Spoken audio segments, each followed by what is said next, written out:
This is Bhuvaneshwar. Hi guys, this is Bhuvaneshwar Chakravarthy. Please subscribe my channel lion gardens. మనకి ఇప్పుడు fruit అదే stem borer చూపిస్తున్నాం కదా. ఇప్పుడు ఉండే ఈ ఎండాకాలం అనేది సమస్య, మెయిన్ ఇష్యూ అనమాట ఇది దానిమ్మ చెట్లలో. ఇప్పుడు ఏంటంటే సింగిల్ స్టెమ్ మెథడ్ ఉన్న ఇప్పుడు అన్ని ఇప్పుడు 5-6 కొమ్మలు ఉన్న వాళ్ళకైతే పర్లేదు. సింగిల్ స్టెమ్ మెథడ్ ఉందంటే చెట్టే వెళ్ళిపోతుంది అనమాట. ఇది ఫస్ట్ ఏంటంటే ఇట్లా గుల్ల చేసేస్తుంది చిన్నగా. ఇది లోపల ఉండే ఈ లోపల ఉండేదాన్నంతా లోపలంతా తినేసి బయటికి ఇట్లా పొట్టు బయటికి వేస్తామన్నమాట. అది ఏం చేస్తా అంటే లోపలికి పోయేటప్పుడు పురుగుగా పోతుంది ఒకటి, మన టెంకాయ పురుగుని ఎట్లా.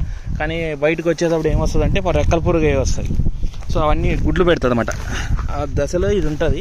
ఇగోండి ఇట్లా పౌడర్ ఇట్లా రాలుతుంది మనకి గుర్తు. ఇట్లా చూసాను ఎడన్ బొక్క ఎక్కడ ఉందో కూడా. ఈయన చేశాను అంటున్నట్టుగా నాకు ఎక్కడ కనిపించట్లేదు ఇది ఆల్రెడీ. సో ఇక్కడ దీంట్లో ఉందా ఇప్పుడు దీనికి ఇట్లా హోల్స్ ఉంటుంది అన్నమాట. అది ఖచ్చితంగా హోల్ పెడుతుంది. అంటే పురుగు లోపలికి పోవాలంటే హోల్ పెట్టే పోయింటుంది. ఇక అది మీరు ఒకసారి చూపిస్తాను ఎక్కడ హోల్ పెట్టినా. ఎంత ట్రై చేసినా కానీ ఆయనకు అర్థం కాలేదు ఏం చేయాలని. ఇక ఇడు చూడండి, అది ఇటు పుల్ల పడుతుందా. ఇక ఇదే చూడు హోల్. ఈడొకటి ఉంది, ఇక ఈడుంది, ఈడ హోల్ ఉంది. ఇదంతా పొత్తంతా లోపల బయటికి పడింది. సో ఇట్లా మనకి కనిపిస్తుంది అన్నమాట నీట్గా. ఇక ఈడ హోల్ ఈడుంది చూడండి. ఎగ్జాక్ట్ క్లారిటీ చూడాలంటే ఈడుంది. ఇక ఈడుంది. ఇట్లా పొట్టు పడింది అనుకో. ఈ పొట్టు పడితే ఏంటంటే మనకి ఇంకా ఆల్రెడీ లోపల పురుగు పోయి చేసినట్లు. ఇప్పుడు నువ్వు మామూలు అది ఎత్తంగానే క్లోరో వేయంగానే చెట్టు మామూలుగా ఆ పురుగు చచ్చిపోతుంది లోపలికి. అది బయటకు వచ్చి వేరే చెట్లకి ఎక్కువకుండా అయిపోతుంది. అది ఇక్కడ పడింది కదా. ఇప్పుడు దీనికి మామూలుగా కిందకి పడింది చూడండి. ఒక మామూలుగా చూపిస్తాను. కట్టి తీసుకొని ఇట్లా పట్టుకో.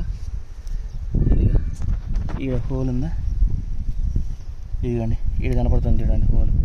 బాగా క్లారిటీగా కనపడుతుంది. దీంట్లో నుంచి పుట్టంతా పడింది చూడండి. అంటే ఎంత పడిందంటే ఎంత లెవెల్ నాశనం చేసి ఉంటారు. ఈడు కూడా ఇటు వరకు పోయింది, ఇటు వరకు పోయింది చూడండి కొమ్మ. సో ఇదంతా లోపల టొల్ల చేసేస్తుంది. అంతా పురుగు అంతా తినేసి కాండాన్ని, అంటే ఖండం తినేసి ఇదంతా పౌడర్ చేసి వదిలేసింది చూడు. ఇట్లా చేసేసి వదిలినాక ఇది ఏం చేస్తుందంటే లోపల గుడ్లు పెడుతుంది. గుడ్లు అంటే బయటకు వచ్చి బయట నాశనం చేయడం మొదలు పెడతాయి. చాలా ఉన్నాయి చూడు. కొంత క్లోరోయిడ్ వదులుకున్నా. సో అది సో ఇది ఏంటంటే ఇక ప్రతి చెట్టుకి ఉంది మీ దాంట్లో. ఇవి సార్లు ఇక ఇవన్నీ చేసినావా లేదా అప్పుడే? అప్పుడు కొన్ని కానిచిన చెట్లకి వేసినా. ఏడన్నా కనపడుతుంది. ఇక ఏడు చూడు. ఇదిగండి బాగా నీట్గా కనపడుతుంది. ఇక చిన్నగా కనపడుతుంది కానీ ఇక ఇదే బొక్క.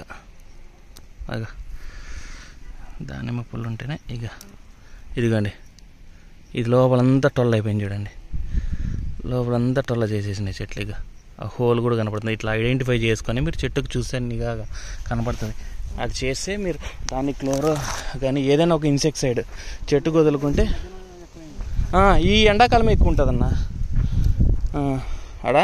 ఎండాకాలము దీనికి ఏంటంటే మామూలుగా ఏదైనా ఒక ఇన్సెక్టిసైడ్ వేస్తే చచ్చిపోతాయి. లేకుంటే స్ప్రే చేసినా చుట్టూ 30 స్ప్రే చేయడం కంటే ఉన్న ఎక్కడమే బెటర్. అది చేసుకోండి. మామూలు క్లోరోసై ఆ బొక్కల్లోకి మామూలు ఇంజక్షన్తో ఏదైనా ఇంజక్షన్తో తీసుకొని రానే అంటే నీళ్ళు కలుపుకోకుండా డ్రై మెటీరియల్ అంటే మామూలు డైరెక్ట్గా 5 ml కానీ అట్లా పోతుంది లోపలికి. 5 ml కూడా క్లోరో కానీ ఏదైనా ఒక ఇన్సెక్టిసైడ్, ఏదైనా మోనోక్రోటోఫాస్ కానీ ఏదైనా కూడా పెండాలైనా కూడా ఏదైనా ఒక ఇన్సెక్టిసైడ్ వాడుకుంటే మీకు సొల్యూషన్ ఉంటుంది దీని మీద. Okay guys, please subscribe my channel lion garden.